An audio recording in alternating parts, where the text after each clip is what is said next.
to the cloud. Go ahead. Okay, we ready, Lori? Yep. Okay. Good afternoon, everybody. I'm excited to have Dr. Yasinski with us today. He is a board-certified psychiatrist in Scottsdale. I think he's been practicing almost 20 years, like 18 years. He's a graduate of the University of Arizona's medical school. He went to Ohio State residency in psychiatry. And to me, he's the top psychiatrist in Metro Phoenix, Scottsdale. When I have difficult cases, I send them his way. He just combines a lot of things that seem to be effective that other docs don't do. And so it's really led to more healing than any other doctor I've sent to. He also practices in something that I think is really relevant in our space, which is nutritional psychiatry. And so he's recognized the connection between food and mental health, and he integrates those things into his practice and kind of harnesses the power of food, and recognizes its ability to address inflammation and balance neurotransmitters and enhance resilience and things like that. So today, that's what he's gonna talk about. He's gonna share with us how nutrition impacts mental health, and offer some practical insights into how that gets done in his practice. So anyway, let's welcome Dr. Yasinski, and Dr. Yasinski, I'll turn over to you at this point. All right, thanks, Josh. And that's really aging me, man. I've practiced for 20 years. I've been out since 2011, and I don't think we met too far after that. So not quite that long. So I'm curious, just audience-wise, Josh gave me a little bit, and Josh can chime in, or someone else. What's the context, kind of what were you guys meeting about earlier today, or what am I following here? And I'm happy to tie in some stuff, or just wanted a little bit of context, and I'll have it. So we're the Association for the Chronically Mentally Ill. We advocate on behalf of those in the SMI system that are on the more ill side of the spectrum. So we say the sickest 5 to 10% within the 65,000 SMI members. And so we were meeting before. We have stakeholder meetings once a month where we get together, we talk about issues, and then talk about how we can solve them, resources, things like that. So we're a group of families that deal with, people similar to who I've sent over, who are really struggling, can't get services, the system does its best but fails. And so that's the group that we have here today. Nutrition's something new that I think can be implemented and really help people, but is not part of mainstream discussion within the space whatsoever. I don't know if that answers your question, Doctor. Yeah, perfect. I think this is perfect timing because, I'm at this place in my career and kind of all my loves and passions that have evolved, and I'll tell you guys a little bit about my story and how it's evolved to what I'm doing. But it's really being able to look at, I'm always trying to look at how I take these things that I really have passion with and success with working individually, and start to look at how in the world, if and can we bring these to more broad programs to people. And that's always such a challenge. It reminds me of, the other thing that comes up all the time is medication compliance. And when I was more doing traditional med management, that was always an issue. Med compliance is just always a huge issue, and it remains an issue to some extent. Part of it is I'm a little bit sheltered where I do work with a higher functioning population a lot of the times, but I also do work with the chronically mentally ill, like schizophrenia, bipolar. And I've really evolved and found some ways to work with humans that really allows med compliance to just not be the same issue as it used to be. I've developed skills and therapy techniques and approaches that I also see in the same realm of, like, how do you apply this to nutrition? It's cultivating change in someone, right? Or cultivating change is always hard in someone. And I've had a lot of success with medication compliance, and I'm having the same success with nutrition. But the thing that I find the hardest is really how do you shift someone away from such an ingrained pattern of eating? And then in this population, when the medications are this other role, right? This other big thing of why they're potentially eating unhealthy is the medication alone can either make you hungry or slow your metabolism, contribute to the problem, coupled with maybe it's their financial status, access to food, and then the third pillar is that's just the way they've learned to eat. They've never learned any differently, or they haven't been open to it. So for me, it's how do we cultivate openness to them? How do we make it possible, like financially or doable? And then how do we motivate them to make these changes? That's what I've been playing with in my private practice, and I'd love to hear more about how we bring this to a system because I think it's super important to be able to bring this to a broader audience. So my background, I was really traditional, super traditional, what I say kind of Western medicine lens of medication management until 5 or 6 years ago. And nutrition was really my entry point into something different than what the norm was. I recognized at that point I'd seen enough patients, not 20 years, Josh, but long enough, 2011, to know what was working, what wasn't working, what was sustainable. And medicine just what medicine was part of it, but people just were continuing to be sick. And I know my own journey of how to get well myself really included tapping into nutrition, exercise. Not that those were new things. I mean, they've always been told to me, but it started to become just like anytime we all have our own experience. Like it was my experience of losing access to my health and then regaining access to my health allowed me to cultivate not only physical healing, but I tapped into just the mental clarity and the mood stability and the well-being of really dialed in nutrition. And then I started to see that in my clients and patients. And I was like, oh, okay, how do I bring this to them? Um, and luckily, and I'm not going to get too scientific today. I asked Josh if it was okay if I just talked about kind of how I approach things. There's a lot of science out there, and thankfully, this last 10 years, there's been a parallel, and I say good and bad because it started the conversation and why we're able to have these conversations and there's openness around it. However, I'll speak to what I think is the unspoken piece of nutrition or change in general, and it's that sense of rigidity around change or these kind of tribal nature camps of certain diets or eating patterns that in theory or even in scientific studies can be good, but they're either absolutely not sustainable for people or they create such levels of rigidity around thinking. And I've really become passionate about seeing no matter how chronically or severely ill, or if it's someone that we would typically consider maybe not as chronically ill, anyone looking for a path of healing as a human being has to ultimately trend towards from rigidity to less rigidity. And it even comes up with food. And so I think we can make mistakes as practitioners by getting people stuck in this mindset of like having to do these very rigid behaviors around food. And I found that super unhelpful as well. So I'm going to tie that in a little bit. But to give some credit, there's been a lot of research around like, wow, we can take food, control people's diets, and really impact the way they're feeling. Lots of studies around the traditional ones were using strict ketogenic diets, even these carnivore diets to cultivate remission for people dealing with bipolar disorder. That kind of was one of the big things that came about 10 years ago and people love that because there's all sorts of big academic centers that put out studies and had clinics that we could put people on these diets and this would really move the way they experience depression, no more mania, less depression, even move the needle with schizophrenia and maybe put a dent in psychotic symptoms.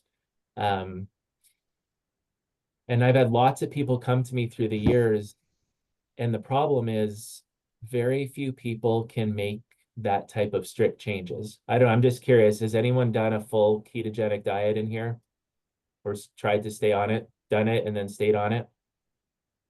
You just raise your hands on the screen or I'll click through. I'm gonna, I became a vegan years ago, and it yeah. lasted about a year. And what shifted from that, Lori, that you changed after being a vegan? Well, I became a vegan because we were at a medical conference and the Surgeon General was I can't remember his name, Richard Carvon. It was Richard, and I saw the Yeah, I remember data. that. Yeah, I saw his data that anytime you ate anything with a mother or a face, you have stiction in your blood. So he had a lot of compelling data, Mm-hmm. and I'm an engineer, so I like that. Yeah, So I went home and I threw away and gave away all our food. My teenagers were not happy. My husband was not happy.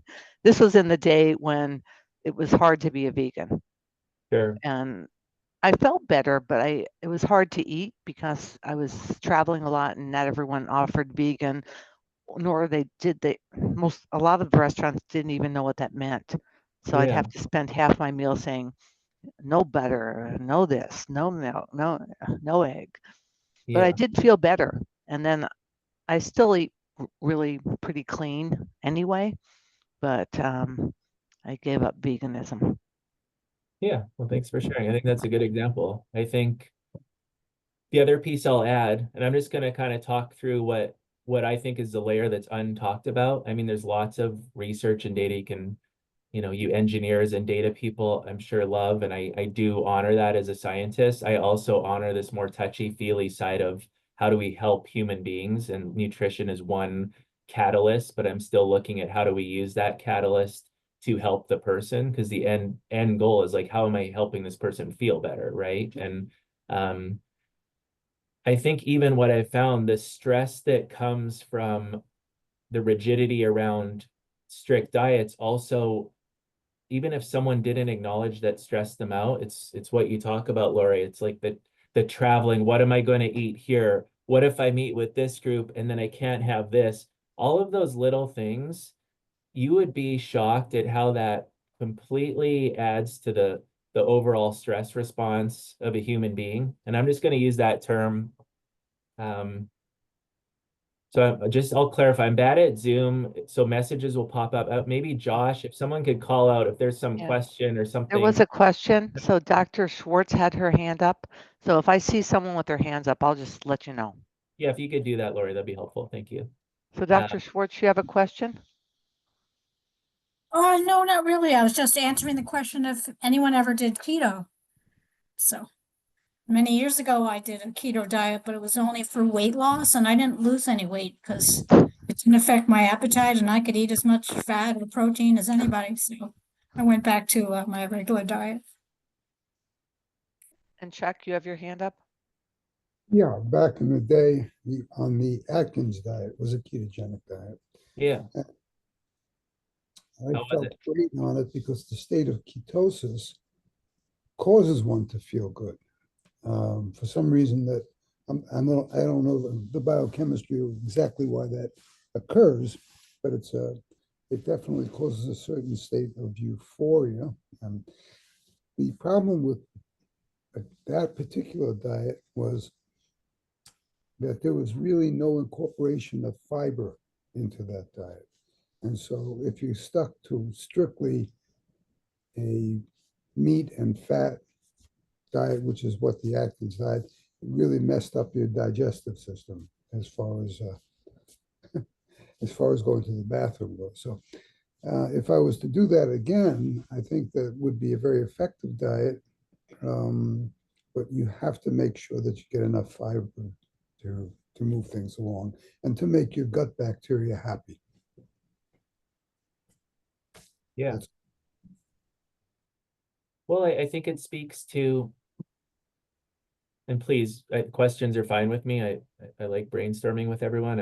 I'm learning, and to me, it's about how to bring this realistically to people. I think you bring up another good point. So number one, just clinically, I've seen the stress response from having things too complicated starts to be counterproductive to what you're achieving. So I'm going to make arguments for and against. The lens I'm looking through is good nutrition is paramount. And then I'm overlying that with the lens of the reality of what actually happens with the human, the nuances, which I think is the less talked about. You hear a lot of the formulaic or the evidence of certain diets, but you don't hear these real world implications. And so one is just not creating so much stress that someone's worrying about not doing it correctly, then failing in their mind, and then shame and feelings of failure around it, and not sustainability. So yes, Atkins, keto, they just tend to be hard to do, even if you can do it. It's a rare person that can do it. I used to be much more trying to get people to do these things, and it just was very hard to do in any population. The other one, Chuck, I think, again, I found is interesting. Every human being, I think the classic example is again, we give these names like IBS, either diarrhea or constipation. And like, why do two humans that carry a lot of stress or mental illness maybe struggle with even how their bowels work, for example? And it's oftentimes some people, we hear the narrative of more fiber is better. Sometimes that's the case. Sometimes more soluble fiber is better for one person. Sometimes they need more insoluble fiber. Sometimes more fiber for a person actually slows them down even more, and you have to explore another avenue. And so it's just that it speaks to the nuance of this whole topic, that as I've progressed through my, maybe 5 years ago, I've got to the point where I recognize there's the perfect world of, here's what the data show of some really good, powerful interventions nutritionally. I've tried them all myself. I find them hard to sustain, as suspected. People have found them hard to sustain. And now I'm to the point where I try to pair food with the ability to create more curiosity around what's it like if we just implement change, and that change starts to create a genuine curiosity in somebody. And where I've hit a wall there, and I had to really do some training and find some tools, and I found the lens through some really good therapy tools, one particular called somatic experiencing, that allows people to become aware enough of what's happening in their body and their system to even realize a change either feels good or not good. Because a lot of people, especially on medication, and especially the severely mentally ill, they are by and large very detached with subtle changes that are going on in their body. So they're often going to either feel like an extreme good or an extreme bad. And the difficulty with that, if that's your starting place with shifting nutrition, is, and we'll just use nutrition because that's the topic today, but you could apply this to anything, is, to me, the real work with nutrition is starting to shift something very small, and then in parallel, helping them, giving them the tools, giving them the right awareness therapy, cultivating that awareness to know what like a 10% change in their body feels like, versus it taking like 100% change. And as you start to be able to build in nuance, the goal of that is really to create that truly custom plan. It's really like, what is this human in front of me? How do we know what works for them? Like, is it more fiber, less fiber? If you took someone with severe mental ill, like severely mentally ill, in their typical level of chaos they might be living and difficulties and how shut down they are from that awareness, most people, from my experience, wouldn't be able to really even track unless it was drastic, like subtle feelings of a little more constipated, a little less, a little more energy, a little less energy. Oh, I feel a little more able to sleep, a little less able to sleep. They only track it when the changes reach such significance that we've missed out on that whole window of nuance. And it's that nuance, especially with nutrition, that allows us to actually find not only what's going to make you feel good as an individual, but also what's going to be sustainable. And I think, to me, that's what's missing in the conversation.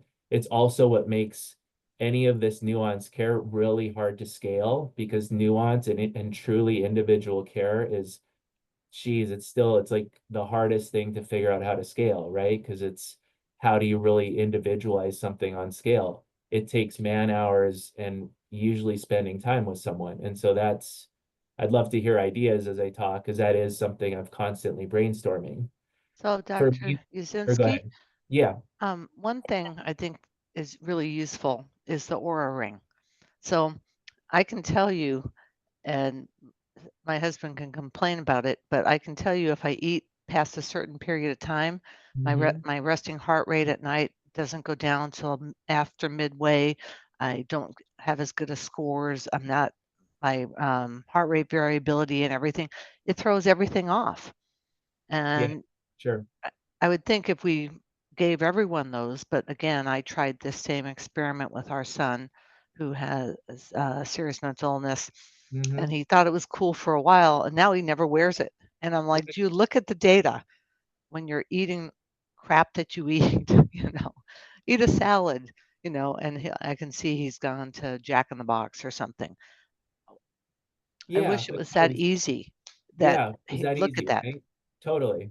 I mean, it's always the problem with like whether it's addiction, mental illness, like offering data as a catalyst to change is just, as parents, as people in this field, that's where I realize though it has to be this process of internally tapping into some excitement that you cultivate within. And certainly like data can, with the right individual, sometimes data is really supportive. Like if I get in it, if Lori came in like an engineer as a client, I would be all over like the data, right? Because that would fully help you get buy-in. Like that would be a great tool. Other people, that may or may not, especially when being offered by someone else. And so part of my job, I found, whatever the dietary intervention is, cultivating not only that internal awareness, but that internal curiosity and that internal desire to change, and start to have them associate these changes with, oh, feeling better feels like this. Oh, when I feel better, even 10%, oh, I really had like geez, I really enjoyed that dinner I went to with my friends. Or I actually found I really enjoyed the show on TV because I was a little less brain foggy today. Or just having them make these really subtle connections that aren't necessarily even going to be measurable, I found allows them to sustain whatever the change I'm making. And so I say all that to parallel this top down, like me telling them what to eat just doesn't work, but me allowing some curiosity around like, hey, let's try this. It's like, hey, do you want to try, why don't you try adding beef in your meal plan this week? Like you don't normally eat beef. Why don't you just start eating beef and like let's see what happens? And literally I approach nutrition that way with the goal to me would be like, hey, let's get someone eating whole foods, non-packaged. Um, but beyond that, I don't even really find it matters if they're eating whole foods and we take this approach. We will find what's best for them. And what's best for them is not going to be the same as what's best for me. And it's not even going to be the same as what's best for them in a month, in 3 months, in a year. Our bodies can really adapt depending on what's happening at any given time. It's why making things like food sensitivity tests and micronutrient tests and some things that sound really good to people, like I'm kind of picking on Lori with the engineer status, but people like data, but data is not super reliable for these types of things. So there is no test to say these foods are the best for a given person. Even if you get a food sensitivity test, sometimes that's reliable and sometimes not. I found you have to get someone to really feel like, wow, I started adding beef in my diet and I felt more energy and I actually felt a little less depressed, or I felt, no, my stomach, it tried to adapt, but it just, something didn't feel right. Okay, cool. Let's put that one off the table. I don't care how many people tell you to eat carnivore and beef every day. It's like, if it doesn't make you feel good, then it probably is not good for you in that moment. And you're certainly not going to stick with it. So it doesn't make sense to push any one thing on somebody. Um, but my goal is I really try to get someone to a whole foods diet. And more often than not, I found over time doing it this way allows them to ultimately find a group of foods where they're eating better than they were. It's not perfect, but nor should it be perfect, because that would go back to that rigidity. But can we make a dent in how they're eating? And then I really start to see in people, like, they're able to engage in their therapy differently, because once they feel better, they can engage in some healing through therapy. Maybe they'll need less medication, maybe not, but they're motivated often by being on less medicine. So can they dial down their medicine slightly? That's often possible.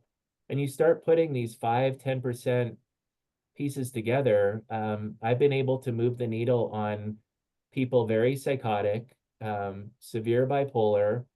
That hasn't been a hindrance, as long as they create some stability to engage with me, that you can work on the same levels you would with someone that's not bipolar, not schizophrenic, not psychotic. You can use the same things I've found are very effective. But it's really pairing the data, the nutrition, with the playful curiosity of working with a human being, and pairing those together is the magic, in my opinion. So Chuck had his hand up also. Again, Chuck, go ahead. you're muted. I did have my hand up, but I took it down because the question I had as a scientist, let's put it that way, Yeah. was I didn't want to detract from what you were saying, but it seems pretty obvious to me, especially when you're talking about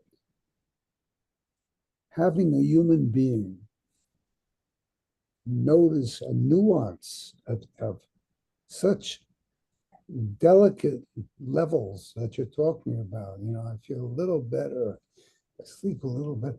Now, how can you separate out what you're doing from,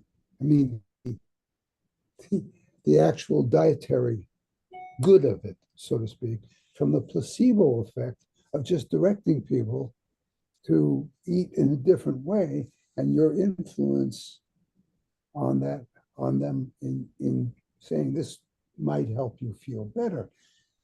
I mean, it seems like it's going to be difficult to say it's actually the food, as opposed to you saying, let's try this, maybe this will help you. I know if it was me, and then I noticed the next day that I was having a better bowel movement, I would say, wow, look at that. I guess he was right. So that's why I took my hand down, because I didn't want to. Yeah, no, I think it's a great question. Yeah, I think I think the lens of curiosity to me is the non-directive approach. So there's my goal of, in the general discussion of someone comes in and they're ready and willing to talk about it. It's like, hey, what if the goal was getting back to whole foods, right? Like that's just general the goal. And that I'll define as I'll go through that with them if they don't know. But anything non-packaged meat, vegetables, fruits, whole grains, you name it, if it's a whole food, I'm like, that would be a great goal. Through that, usually I'm just like, why don't they give me an idea? I'm like, hey, why don't you tell me what's something you'd like to play with or try this week? And let them come up with something. So I'm never directing them to try. At this point in other than the whole foods, I became less directive with, hey, try this, let's do a ketogenic diet, let's do this. It's more like, hey, let's try something new this week. What would you like to try this week? They come up with an idea. And you're right. I think almost the good and the bad, to me, the worst part about having that word placebo in the craft of helping human beings has almost been one of the biggest disservices to our ability to help people, because it's the real thing, right? It's their bodies responding to something, and it's that very flexibility that I think is exactly what I mean when we talk about rigidity versus flexibility. If their body can start to pair feeling good on consuming something new and a whole food, and me helping them maybe feel the difference between what a sugar high feels like versus a little bit more sustained energy, that's where my job comes in and help them know the difference. Of course, we all may feel good after we eat something for an hour or 2 hours, but helping them understand the difference between, hey, what's like a sustainable energy versus a quick shot of energy, maybe even helping them with something like that. And then they notice like, oh yeah, when I eat more of this, I notice I don't have that crash and maybe my energy is more sustained.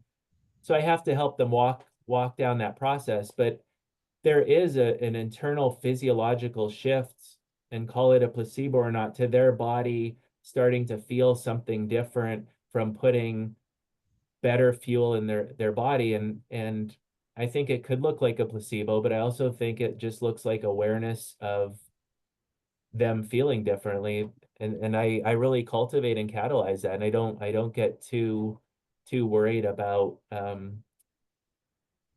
can we replicate this in a study, knowing that good fuel versus what they're putting in their body, this has a much higher chance of being good for them, whether it ultimately shakes out to be good for them as they go down their journey. Like I can speak for myself. I've played with what works, what doesn't work over many years, and I've really tried to honor the science telling me certain things that works, different diets telling me certain things. I just know that certain things, I'll run the experiment again several times to just double check. But I'll know that for me, eating oatmeal for me just doesn't work for my body. Like I've tried it a million times, and even though it's supposed to be super helpful, I just don't do well with oatmeal. Like I just don't. Like I'll get foggy the next day. My body doesn't like it, and that just doesn't work for me. And but I know the different, like it's something I really can feel in my body. And I do try to help people cultivate that. And yes, it is a little less cut and dry scientific. But if the scientific method worked and we just told people what to do with the ideal diet, then we would solve this problem. And I think as a practitioner, I found that that just wasn't solving the problem. And for Lori's reason, like telling people what to do, telling them what to eat just hasn't moved the needle. So yeah, I do come, and Josh knows this, a little more touchy-feely approach to taking data, but try to implement change through this other touchy-feely approach. And it is what I've found effective. So I have been doing quite a bit of that. I think that when people have food and they really like it, and I'm a whole food person, cook everything from scratch, and that soup was great, or this was great, that dressing was great, easy peasy, easy to do. Soup a little harder. I'll buy you an immersion blender, makes it easier. I'll do this and then I'll check back. Have you made it? Here are the ingredients. It's really easy. It also takes time. Mm-hmm. And I think if you're not in the habit of making things from scratch, it's really hard to develop that habit if you don't have a lot of time. People Yeah. are busy. I agree. I think I mean, I'm thankful there's good food prep, relatively good whole food options for people. I do try to present easy, doable options. And I really try to allow people to find, again, not to get in that rigidity of really allowing them to go enjoy. It has to be enjoyable, because the minute it stops being enjoyable, it becomes completely counterproductive, and it defeats the purpose of whatever physiological benefits it's doing to the body. Then it gets countered with being paired with either it's stress, or I don't want to do this, or it's a chore, or I'm not going to do this, or I can't hang out with my friends, or um, so yeah, I think it's got to be doable, and it's got to be sustainable. And so my lens too, is it doable? Is it sustainable? And if it's not, it's not an option. Um, I know several people wanting, again, to implement these ketogenic diet clinics, and I just don't think they're sustainable for people. So I'm hoping to shift the community around how do we just have more openness of not having a one size fits all, but also acknowledging the right foods are really important. We just don't know what those right foods are for everyone because everyone is so different. And I think it's trying to think of how to say this kind of in the lens of the nutritional piece as well. But let me give you another anecdote to come back to this with the medication piece. I think so much of what we do, like we're worried about these health outcomes. And I think in parallel to the nutrition, I also view nutrition as a means to talk to people about how do we coming off isn't possible for everyone, but how do we come down on some medication as well to allow someone to not have these intense signals, because the signals for hunger on some of these medicines is so hard that it's almost impossible to make these changes. So I view a parallel piece to the nutrition as we have to do more in terms of the deeper healing done on people to come down or reduce medicines as we implement nutrition to allow it to be possible. And then oftentimes they just don't need as high of a dose of medicine. But it takes a lot of work. And I wish it was as simple as just giving someone a diet plan, foods to eat, showing up to a clinic, getting that instruction. But I found it really takes one-on-one. So I guess part of my question is, in a more systems approach, is there any avenue for having more one-on-one interactions to cultivate some of this nuance? Because I find that I haven't found a way to do that yet. So I'd be curious thoughts on how you do more of that. Is that possible in a system that we're working in? I wish they would do something like, what is that? One of the fresh ones where they send you all the food prep and you put all your choices, but you still have to cook. If they could do a pilot at Mercy to a group of people that are really ill and give them free food if they would prepare it after giving their choices for a period of 3 months and then see how they felt and how stable they were. I think that would be a great a grant project, that because again, that you'd ask them their choice. And then Melissa has her hand up, so but Or I to would do love that in for community Mercy to do that. would be cool. Yeah. Like the group experience where there's community created around it. Yeah, for sure. Melissa?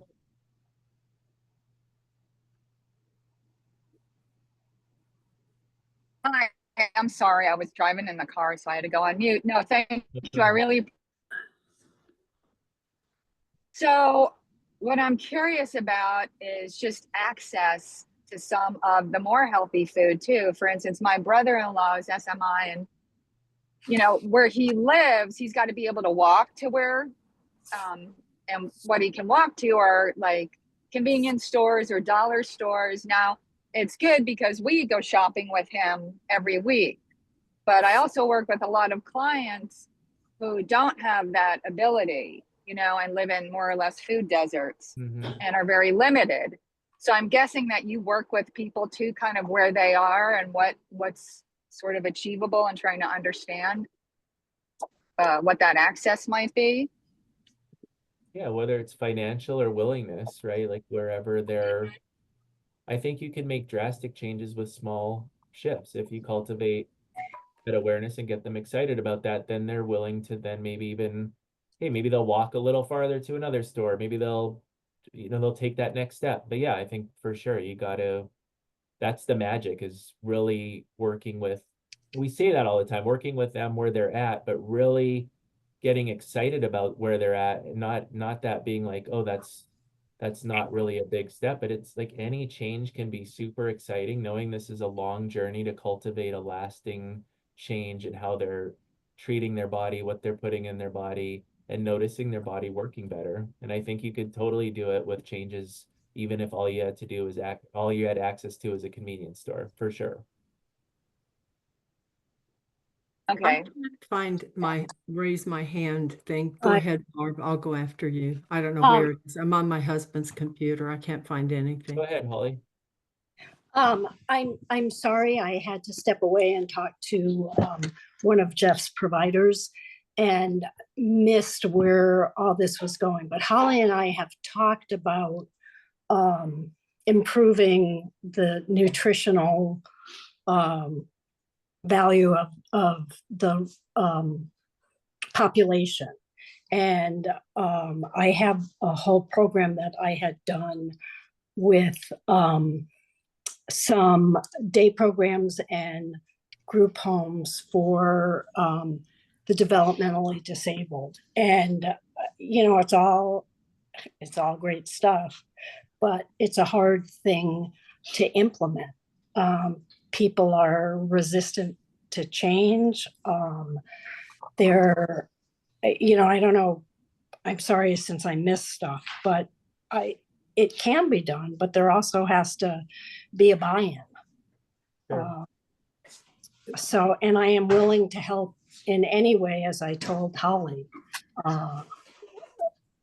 because, you know, I think I'm at some point going to talk to the IOC that she's in. So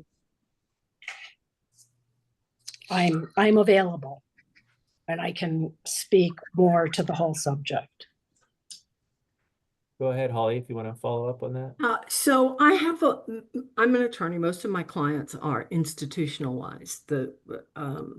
And sadly, I have clients on a daily basis in 2 staffings today at the state hospital that are chronically hungry.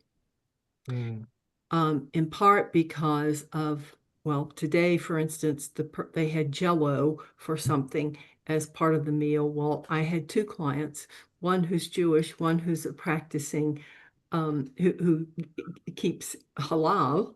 And so neither one of them can eat Jell-O because the gelatin's pork-based. That was the only fruit. They are hungry and they don't have the money to buy vending machine food, which patients need. The vending machine food is crap anyhow. Well, but it's at least you're not hungry. And so, and hunger, when it cycles during the day, many are somewhat overweight. What you said about how hard that is really resonated with me. So my question is, and in births, I did some site visits recently to some births and some group homes. And what I observed is that the food being prepared was being prepared because of what the staff want to eat and like to eat. Whether it's beef stew or baked frozen mashed potatoes or whatever. My question is this. Is there a diet that you would recommend or could recommend? You know, not 2 tablespoons or 6 almonds or whatever. If I see one more diet that says 6 almonds, who the hell has ever eaten 6 almonds? It's like 1 potato chip. You can't eat 1. So something in broad categories that we could get. I would love to try to get ASH for these patients, almost all of whom are on antipsychotics. Mine are mainly in the forensic hospital. And the food they say is tasty. Some of it is tasty, but either there isn't enough and the snacks are not healthy, or they're in group homes. And so these folks, where the staff has to prepare births. So I love Lori's idea. I don't know why they don't have cooking as a group therapy class, right?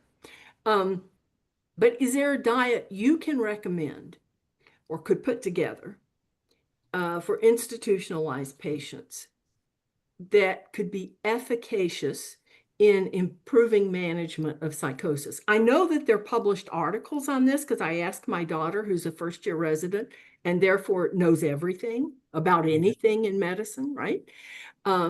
She said, yeah, there's stuff published that says the right diet efficacious in management of psychosis, and that the right diet alone, no change in medicine, can move BMI like pretty significantly, which is a big issue with comorbidity. So I'm just curious, could you do that for Acme? Could you, or for me? could you put together just a recommended diet that could be expected to improve, be efficacious? I mean, I think it exists in a form of just like a Whole30 Whole Foods diet exists, and I think that is the go-to. Like that's what I would recommend to, especially an institution. Like, can you cook out of the Whole30? Are you guys familiar with Whole30? Yeah. I'm not even as against grains necessarily. Like I think grains are fine in this learning stage of what works, what doesn't. Unless you're going to do the only diet that has been shown to move the needle in these studies on severe episodes of bipolar or psychosis is a strict ketogenic diet. And that's That's right. just, I Which, of don't course, see that isn't the being health, doable. What's that? which of course isn't the healthiest in the long run. Right, like there's other down. So I mean, when you're talking an institution or a regular, like ongoing, I think they're narrow scoped. I think just getting someone on real food that's considered whole foods, not crap, which would be, if you want a specific, like a Whole30 diet plus grains to me are fine. That does start to move the needle. Like people have the fuel they need, and I think that's all we can do for people is like give the body a chance to function at its best, and that chance is given by having a range of nourishing foods. I do truly believe in a diet that includes a range of foods. So any diet I'd recommend would include variety.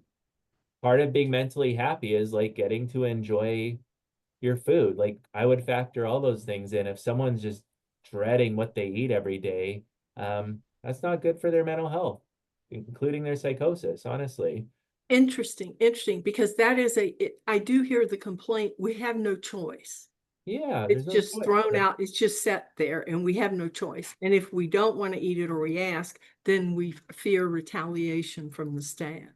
Well, there's a like every mental illness, but especially severe, has this dynamic of disempowerment, right? And so even when I'm working with nutrition, it's maybe the most important thing is to cultivate empowerment, take out whatever nutrients we give. If the system as a human is feeling disempowered, then that drives things like psychosis. It's that push-pull of, yes, there's biology to mental illness in a huge way. There's also the emotions and psychology of what catalyzes and drives people's manifestations of psychosis and mood swings and dysregulation. And so like empowerment, choice, excitement, looking forward to something, variety, like those are things that often are overlooked when looking at what's this ideal diet from the data standpoint in a cohort over 12 weeks, a very narrow measure of the quality of life of a human and what actually drives their experience on a day-to-day basis. So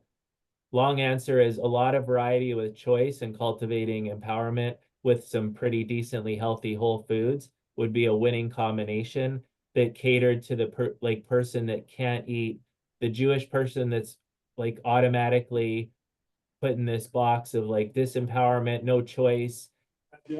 That's really bad for psychosis, is to feel like you have no choice and you're stuck or you're trapped, and they literally are in an institution. Oh. So yeah, I can feel that level of being trapped and stuck just even by that story you told me of the Jello, you know? Yeah. Fascinating, because that was that client this morning was saying, I'm just so frustrated. Yeah. Frustrated. Interesting. She used that word. So yeah, thank you. So that's fascinating. We need to try to move the needle. Yeah, no, I think any conversation around that would be it's such a passion of mine, how to bring some of these things that are beyond the food itself, but the third and fourth layers of the stuff that drive a human experience, using nutrition as a foundational piece, because nothing is as old in human culture as food. Like food is very important on many layers to the human experience. It's not just about the chemical and the biology of the food. Again, I'll go back to this experience of it all, you know? Mm-hmm. But Well, it and used to be, as you said on your website, food is medicine. Yeah. And but food used to be social. used to eat with groups, and sadly, I think nowadays people will Uber Eats or DoorDash and they eat solo. So Yeah.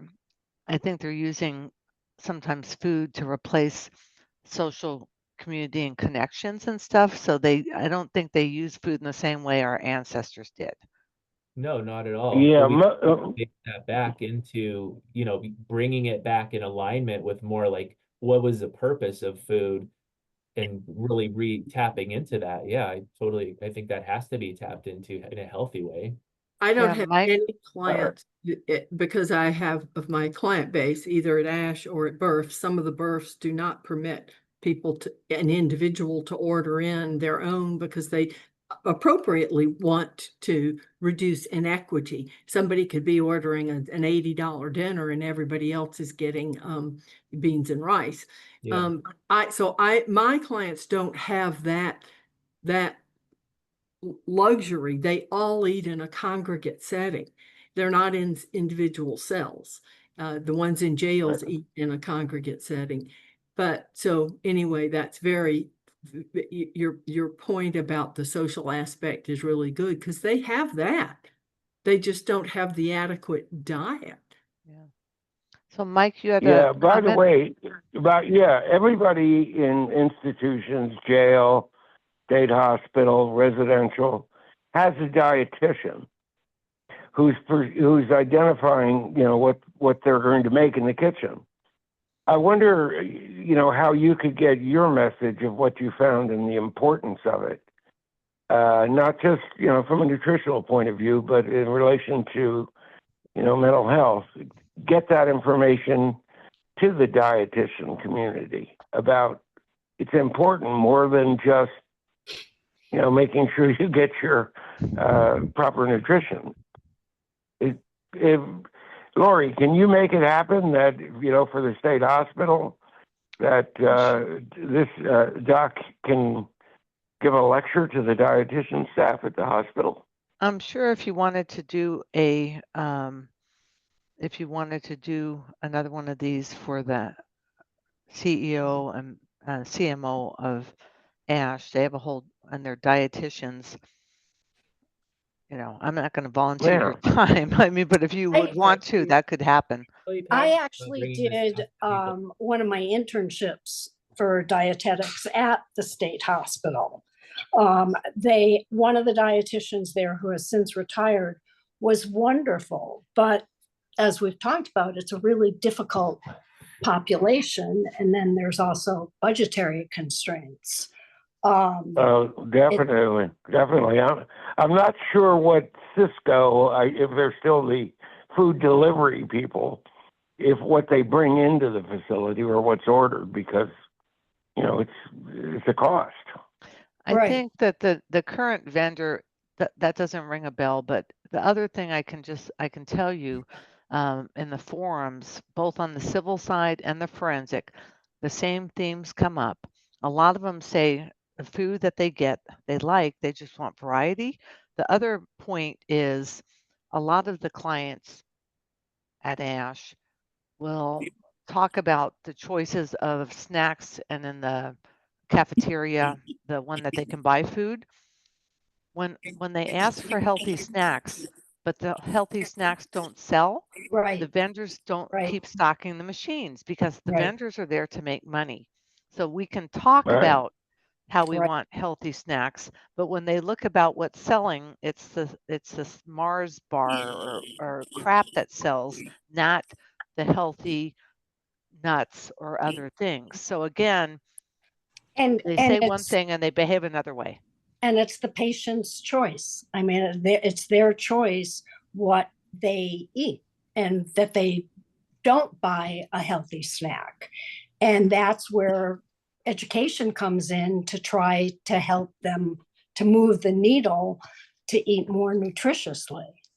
Or you don't place the Mars bar next to the healthy snack. You remove the Exactly.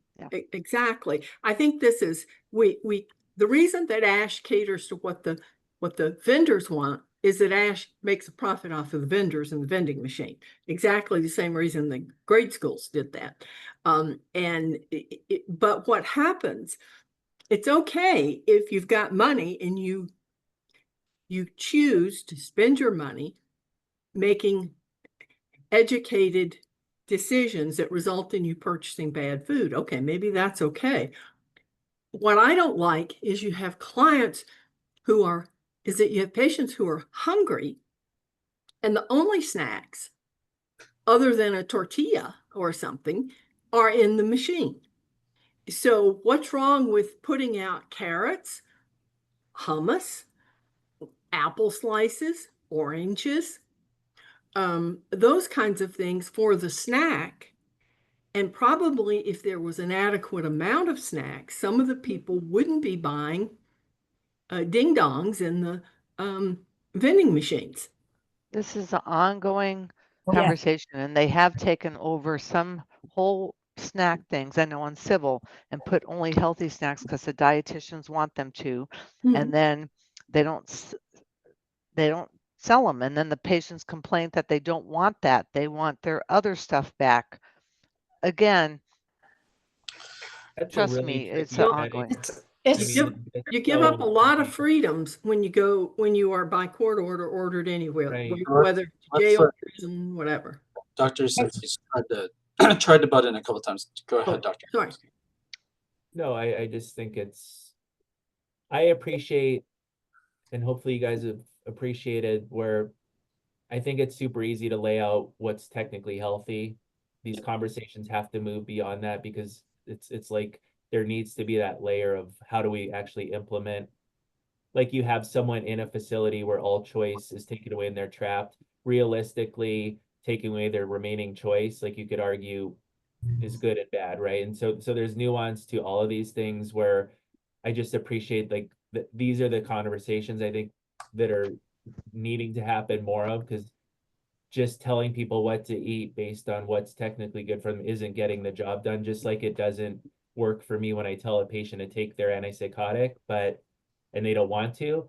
But if I develop the right relationship and the right tools, and they come back to me and be like, hey, I just, I really felt I called you because I really feel I do need to be on this antipsychotic. It's that same thing I've learned that needs to happen in the nutrition space. It's cultivating them wanting the change more than this top-down approach that is just the low-hanging fruit, but not the successful approach. And that's my passion. So I'm always willing to have anyone that's willing to have a conversation. Some people don't think it lands, and it just doesn't sound like it's data supported. Other people it lands, but I'm willing to talk to anybody or have these conversations in the hopes to cultivate just these other layers of conversation. Like, how do we help these people using food as one of the tools?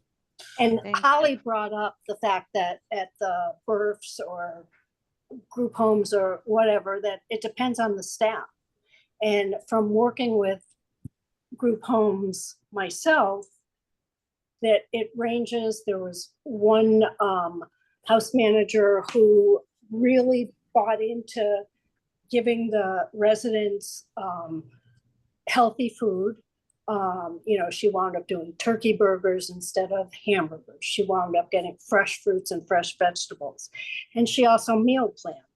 A lot of the house group home managers either don't know how to cook, don't want to cook, don't meal plan, and they come in, everybody's back for dinner, and they're on the fly. They're trying to figure out what to do. And in those, in the facilities that I was working with, if they were coming home from a day program, they'd stop and run through the drive-through at fast food.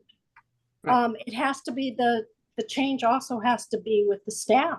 Yes, absolutely. Absolutely. And by the way, is it necessary to go full throttle with changing your diet, or is it possible to say, let's try this, Monday night or Tuesday night and just add to it? Or do you have to go and change the person's entire eating? No, Mike. Progress. No, you have to do it in incremental steps, because nobody's going to go from 0 to 100 and enjoy it. Dr. Yasinski, would you respond to that question, please?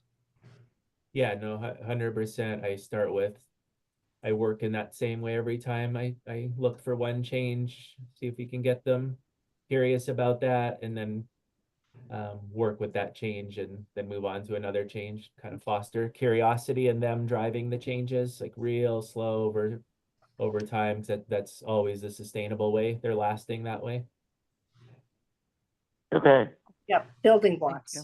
Yeah. Well, again, we've taken up over an hour of your time. I think we could go on forever. It's up to you. You're free. You know? Free, yay!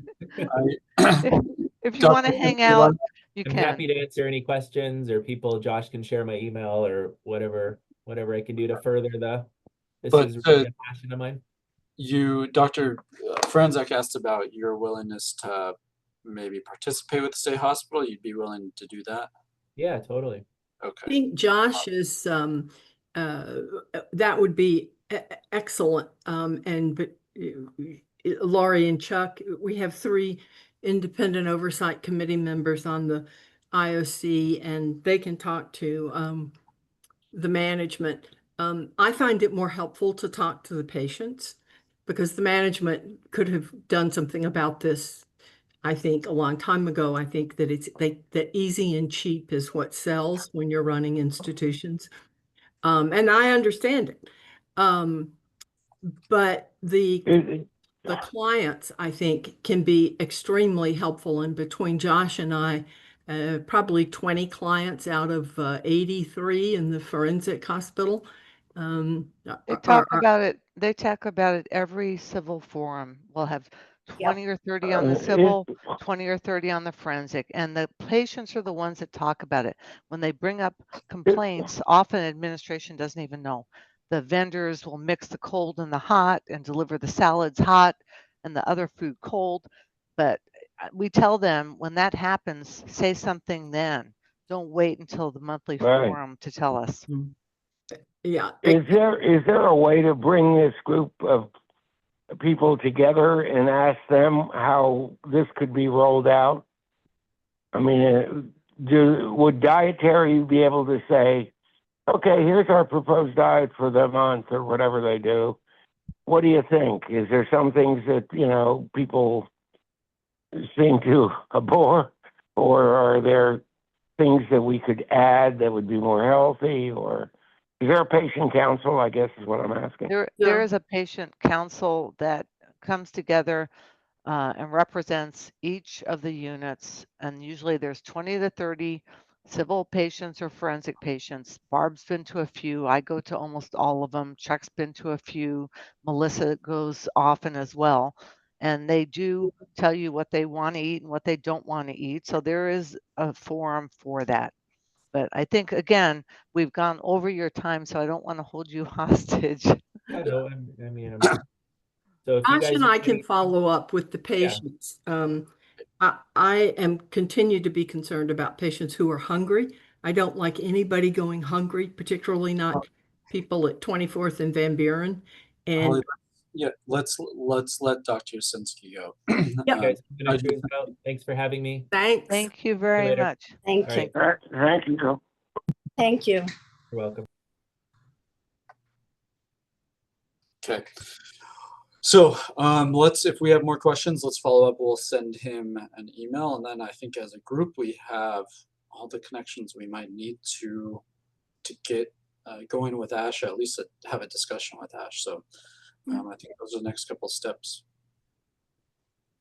Okay, so anyone else have anything?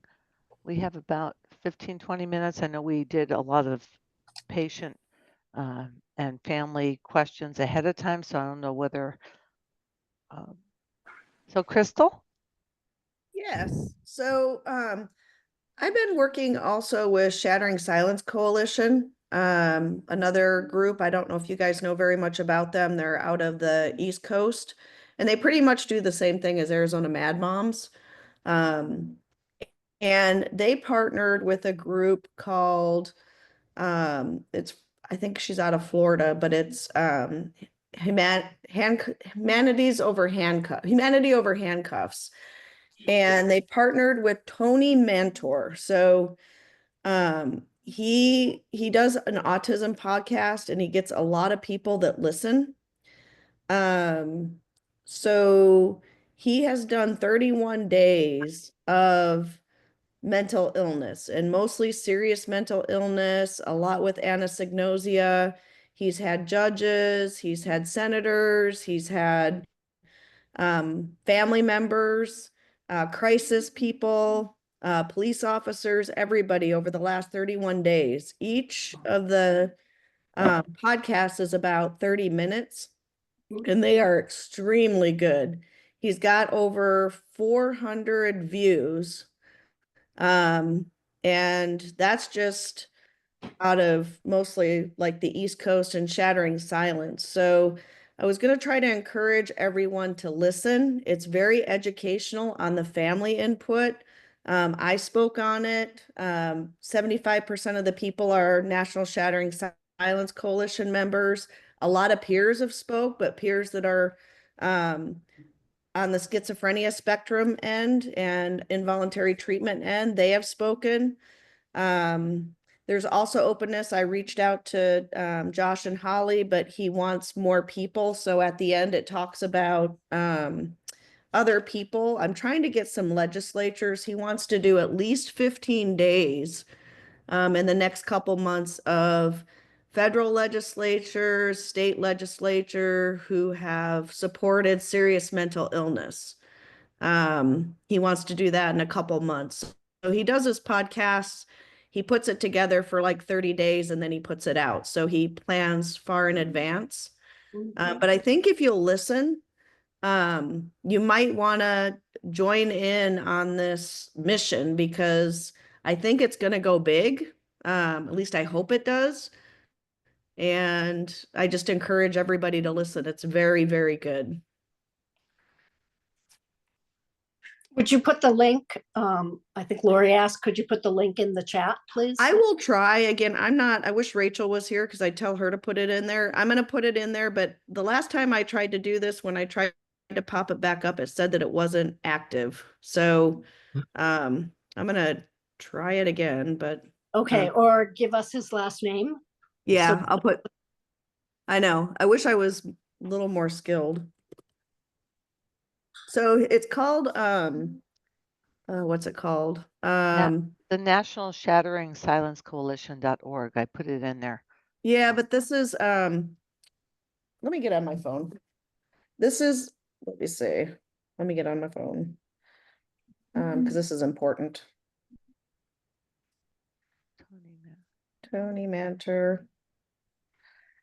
So what he's done is he's gotten such good response. He's gonna, from here on out, he's changed his name of the podcast and it's just changed today. I just talked to him today. But it's called Why Not Me? The World Podcast. It originally started with just autism, but now it has serious mental illness. Yep, that's it. Thank you. Again, I just encourage as many people. We want to get as many people listening as possible. He's got a very respectful way that he does this. And I would encourage anybody in Acme to reach out to him if you think you can add to his